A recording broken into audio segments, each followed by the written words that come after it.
Of the world's 8 largest economies, 5 command nuclear weapons: the United States, United Kingdom, China, India, and France. Another 2, Germany and Italy, host American nuclear weapons. Only 1, the 3rd largest, has neither built nor borrowed them: Japan. But Japan doesn't just object to nuclear war. Among East Asian countries, only Taiwan employs fewer active troops, though just marginally, and yet with 1/5 the population. When you include reserve and paramilitary members, Japan's armed forces are nearly 6 times smaller than the next closest East Asian country.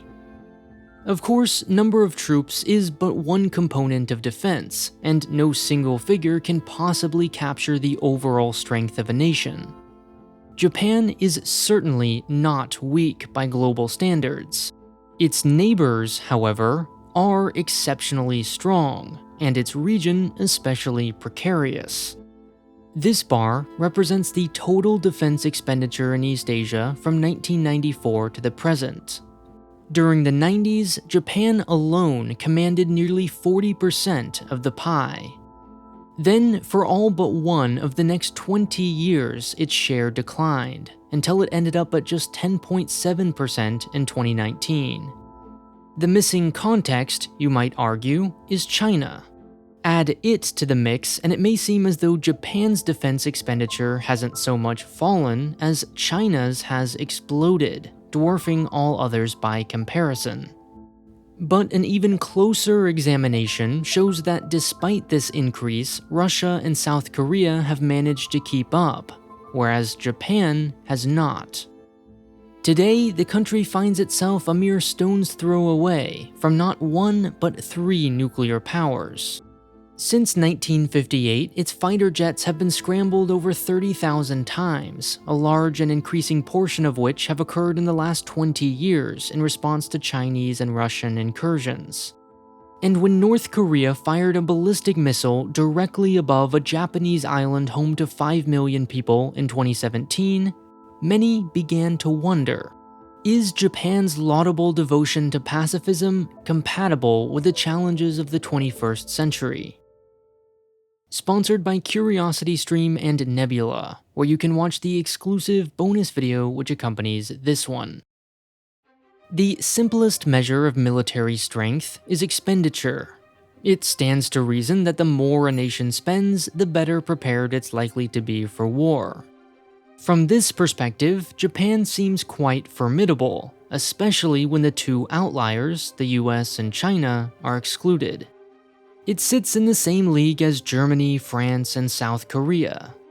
But there are a number of reasons expenditure alone can be misleading, and that's perhaps never been more true than in the case of Japan. First, the most important question is, on what does it spend? This is its 2021 defense budget. The single largest component, 43%, is maintenance. This is a broad category that includes everything from healthcare to education and fuel. But roughly half this money is spent on just one thing: repair. As the most earthquake-prone country on Earth, Japan simply has more things to fix. In 2011, the Tohoku earthquake and subsequent tsunami became the second most costly natural disaster in recorded history, totaling somewhere between $200 and $300 billion US. An estimated 700,000 buildings were at least partially destroyed in the process. The third most expensive disaster, another earthquake, also occurred in Japan, 16 years earlier. Because its defense budget is for the most part fixed, this leaves much less room for everything else. Research, development, and equipment procurement each comprise less than 4% of the overall budget. The second most important question when it comes to defense spending is, for how much? Here, Japan is at a severe disadvantage.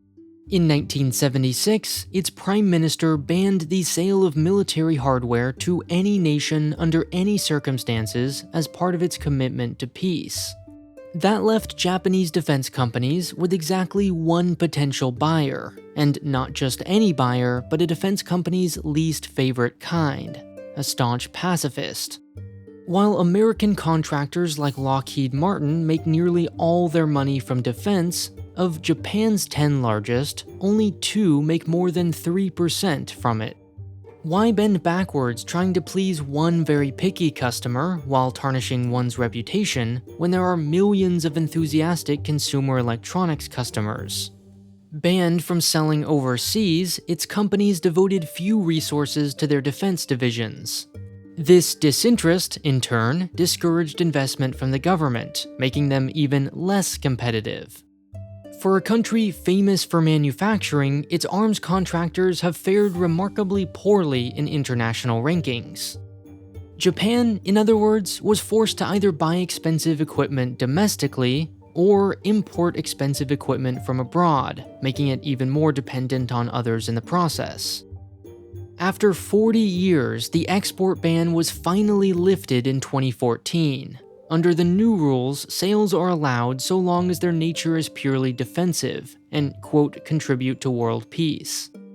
Despite this, Japan lost to France in 2016 and just now the US in selling submarines to Australia. Its lack of infrastructure meant it could only promise 1 submarine a year. And while its first deal has since been struck, other countries will still have a 40-year head start. Its equipment may have a reputation for high quality, but it also has one for high prices. Now, earthquakes and overpriced equipment are significant obstacles, but they are just obstacles. Given the requisite effort, political will, and time, Japan could, in theory, overcome them. Unfortunately, it faces another, much larger challenge. One for which no law could possibly fix. War requires soldiers. Soldiers are made of humans, and Japan is rapidly running out.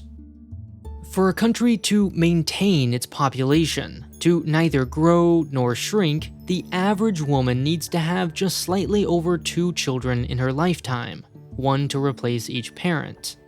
China fell below this replacement level of fertility in 1991, Russia in 89, and Vietnam in 99.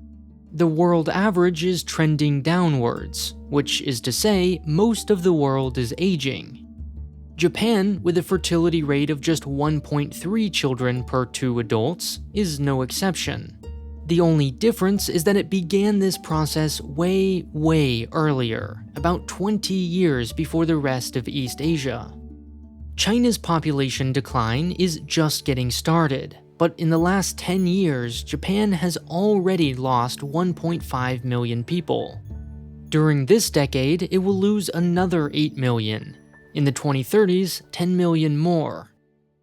It doesn't just lack people, it lacks the right kind, those young enough to fight for the nation. By 2050, 40% of the country will be aged over 65. Setting aside the economic consequences this will bring, first and foremost, this creates a simple problem of manpower. The broader labor shortage makes it difficult for the government to compete with the generous wages and benefits offered by private employers.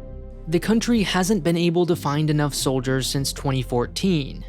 In 2018, it was forced to lower its standards, increasing the maximum age for new recruits from 26 to 32. As a result, the average age of its soldiers is now 35, a full decade older than the rest of East Asia. Even if these soldiers could make up for youthful strength with wisdom or experience, they face a different kind of problem. In short, too many chiefs and not enough Indians. Most places in the world solve this problem the same way. If too few people voluntarily sign up, the government will simply force them. Conscription is widespread across East Asia.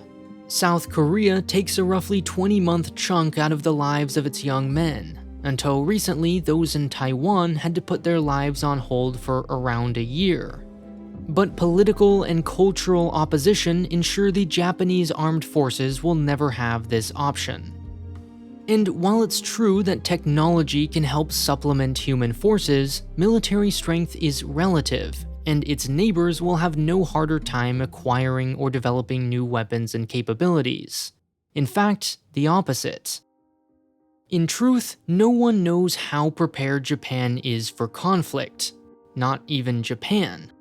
The very nature of war is such that an outcome is never truly known until it actually occurs.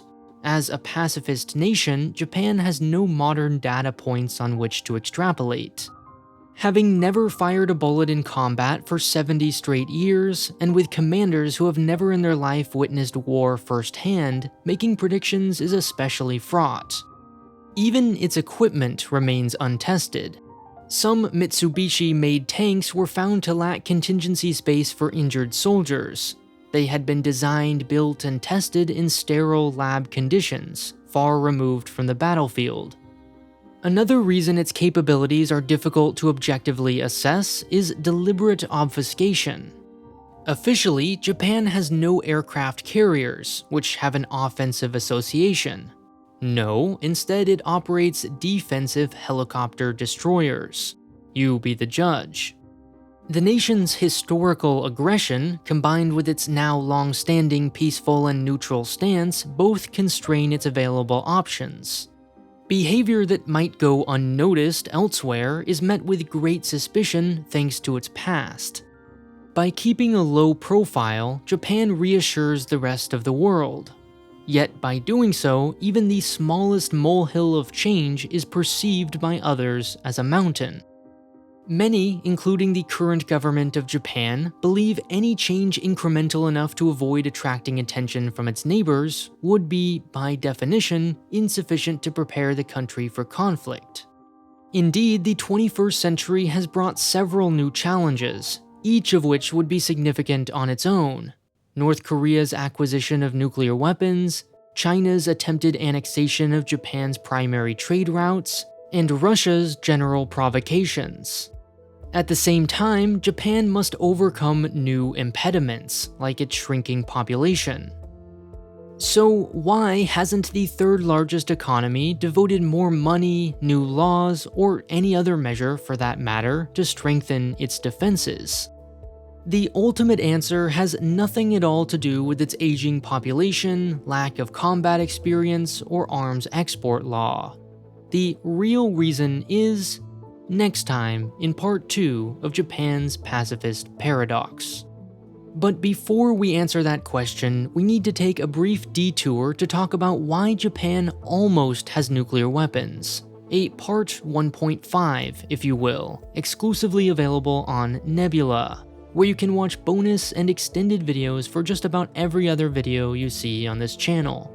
If you enjoyed this video, you'd probably like my Nebula exclusive on why the United States doesn't face the same demographic challenges as China or Japan.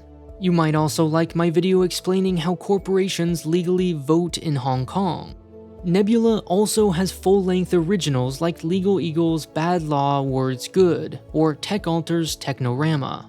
Sign up by clicking the link on screen right now, and for just $15 a year, you also get access to Curiosity Stream, home to great documentaries like this one on the history of Afghanistan.